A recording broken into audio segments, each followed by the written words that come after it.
For like 40 years, marketers have had this secret weapon. It's called the decoy effect. And the idea? Super simple. You can actually trick people into spending more cash just by tossing in a bad option. Seriously, it's been a cornerstone of pricing strategy for ages.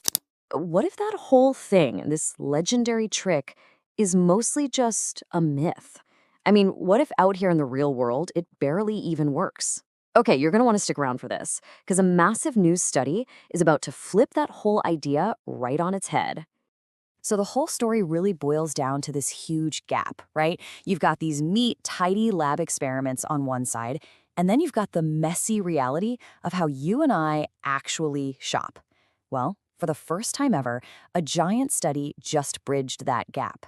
We're talking about an analysis of 3.6 million real-world wine purchases. This isn't about 50 students in a lab saying what they think they do. No. This is about what hundreds of thousands of people actually did with their own hard-earned money. So get this. For decades, all the textbooks claimed this decoy effect could swing our choices by like a massive 10, maybe even 20%. So what did this huge real-world study find? Brace yourself. It shifted our choices by about 1%. Yeah, 1. That's not a powerful psychological tool, that's a rounding error. And hey, if you think that's wild, just wait, it gets even crazier. For the experienced shoppers, the regulars, the people who actually buy wine a lot, the effect wasn't just tiny. It was zero, zilch, nada. They were completely immune to it. I mean, how wild is that? All right, let's dig into the details of this thing, this groundbreaking study. This is exactly where all that theory smacks right into reality.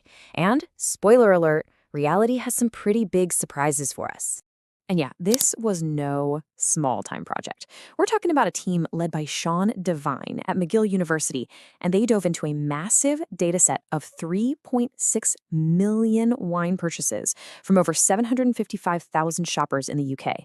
The sheer scale here is just wow. It gives us this incredibly clear picture of how people really behave when their own wallet is on the line. And look at this. It just perfectly shows the massive disconnect. For years, the prediction was this huge 10 to 20% shift in what people would buy. But the reality?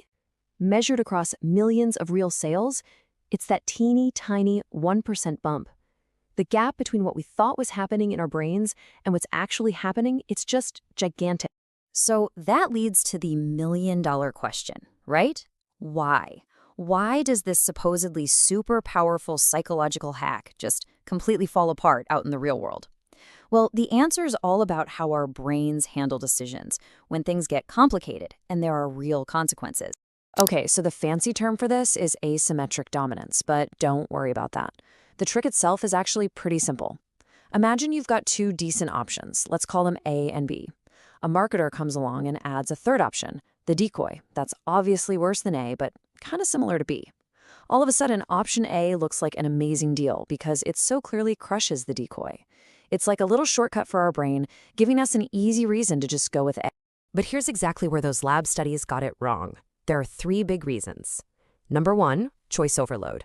I mean, in a real store, you're not looking at 3 clean options on a screen, right? You're staring at like 30 or more bottles of wine. The decoy just gets lost in the noise. Number 2, real stakes. When it's your actual money on the line, you just think a little harder. And number 3, and this is the big one, is experience. What's so fascinating here is just how fragile this whole decoy effect really is. I mean, look at this. There are dozens of different factors that can weaken it. Things like your mood, or even just how the prices are displayed.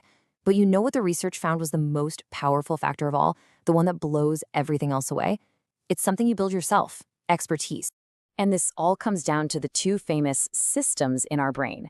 The decoy effect, right? It's designed to hack your system 1. That's your fast, intuitive, gut reaction thinking. It's lazy, and the decoy gives it an easy answer. But real-world shopping, especially for stuff we buy all the time, that kicks our system 2 into gear. That's our slower, more analytical, careful thinking. And guess what? System 2 sees right through that cheap trick. Which leads us to what I think is the wildest finding of this whole study. Those frequent shoppers, the people who really knew their way around the wine aisle, they showed literally 0 decoy effect. And you know why? Because their brains weren't even bothering to make a comparison. They were just running on habit. They were using their past knowledge of what they like and what a fair price is. They already know the value, so some clumsy decoy doesn't add anything to the equation for them. It's just noise. Okay, so let's get practical. What does all this actually mean? What's the takeaway for marketers trying to sell you stuff? And more importantly, what does it mean for you, the person with a wallet? The takeaways here are super clear. If you're a marketer, sure, this decoy thing might work on a brand new customer who's feeling totally lost. But for your loyal, experienced customers, forget about it. It's useless. And for us, as consumers, the message is awesome and empowering. You are way less manipulable than the textbooks say you are. The best antidote to all these tricks? It's just knowledge. Your own experience is your best defense. This whole idea is part of something called choice architecture. It's just a fancy way of saying that how choices are presented to us changes what we pick. And this is where you see a really clear ethical line, right? Using this to gently nudge people towards better options, like designing a form to favor safer building materials, that's just good design. But using it to make a bad choice feel like a good one, yeah, that's when it crosses the line into straight-up manipulation. So, what's the big idea to walk away with? It's this. Your expertise isn't just about knowing products. Think of it like armor. It is your personal shield against manipulation.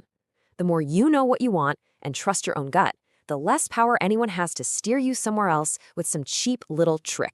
Hey, if you want to keep building up that armor and learn to spot the myths behind the marketing, make sure you subscribe to the NoteMan. We'll help you level up your brain.